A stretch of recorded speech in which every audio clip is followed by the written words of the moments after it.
আসসালামু আলাইকুম এভরিওয়ান। আমার চ্যানেল সিম্পল হোম রেসিপি বিডিতে আপনাদের স্বাগতম। আজ চলে এলাম সহজ একটি হালুয়ার রেসিপি নিয়ে। তৈরি করে দেখাবো মজাদার চালের গুঁড়ির হালুয়া। এই হালুয়াটা রুটির সাথে খেতে বেশি ভালো লাগে। সামনে আসছে ঈদ উল আজহা বা কোরবানির ঈদ। এই ঈদে আপনারা রুটির সাথে এই হালুয়াটা তৈরি করে নিতে পারেন। আর তৈরি করতেও তেমন কোনো ঝামেলা নেই। রান্নার ব্যাপারে যারা একেবারে নতুন, আশা করছি রেসিপিটি তাদের উপকারে আসবে। এখন আমি চলে যাচ্ছি হালুয়া তৈরিতে। চুলে একটা প্যান বসিয়ে দিয়েছি। প্যানটা গরম হয়ে গেলে এর মধ্যে দিয়ে দিচ্ছি 1 চা চামচ ঘি।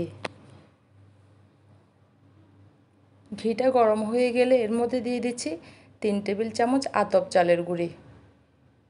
আপনারা যদি পরিমাণে বেশি করতে চান তাহলে পরিমাণটা বাড়িয়ে দিবেন। এরপর এগুলোকে ঘিয়ের মধ্যে ভেজে নিচ্ছি। চুলার আঁচটা কমিয়ে আস্তে আস্তে ভাজতে হবে, তা না হলে কিন্তু নিচে লেগে যাবে আর পুড়ে গেলে কিন্তু হালুয়ার কালারটা নষ্ট হয়ে যাবে। ভাজতে ভাজতে যখন এটা একদম ঝরঝরে হয়ে যাবে এর মধ্যে দিয়ে দিচ্ছি 2 কাপ লিকুইড ঠান্ডা দুধ।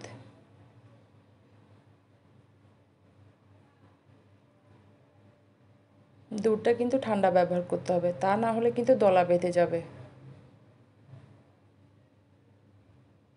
এরপর দুধের সাথে ভালো করে মিশিয়ে নিচ্ছে।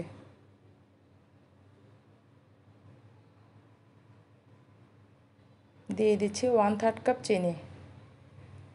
আপনারা যদি মিষ্টি বেশি খেতে চান তাহলে চিনির পরিমাণটা বাড়িয়ে দিবেন। আবারও এটাকে মিশিয়ে নিচ্ছি। দিয়ে দিচ্ছি 1 টুকরা দারচিনি, একটা তেজপাতা আর একটা এলাচ।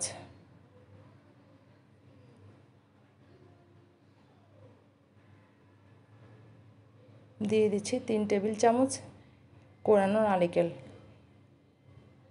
এই নারিকেলটা কিন্তু অবশ্যই ব্যবহার করবেন। এই নারিকেলের কারণে হালুয়াটা খেতে বেশি ভালো লাগে। দিয়ে দিচ্ছি সামান্য পরিমাণ লবণ। লবণটা দিলে চিনির ব্যালেন্সটা ঠিক থাকে আর খেতেও ভালো লাগে।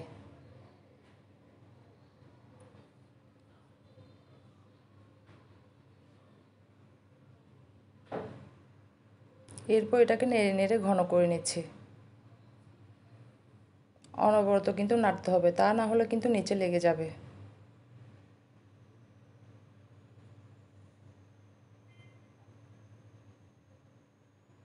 আর ঘনত্বটা কিন্তু আপনাদেরকে দেখে বুঝে নিতে হবে।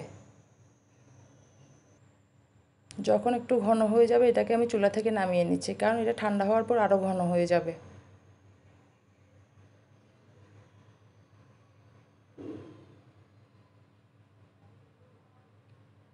এখন ঠান্ডা হওয়ার পর এটাকে আমি পরিবেশন করে নিয়েছি। এই হালুয়াটা যে কোনো রুটির সাথে খেতে বেশি ভালো লাগে।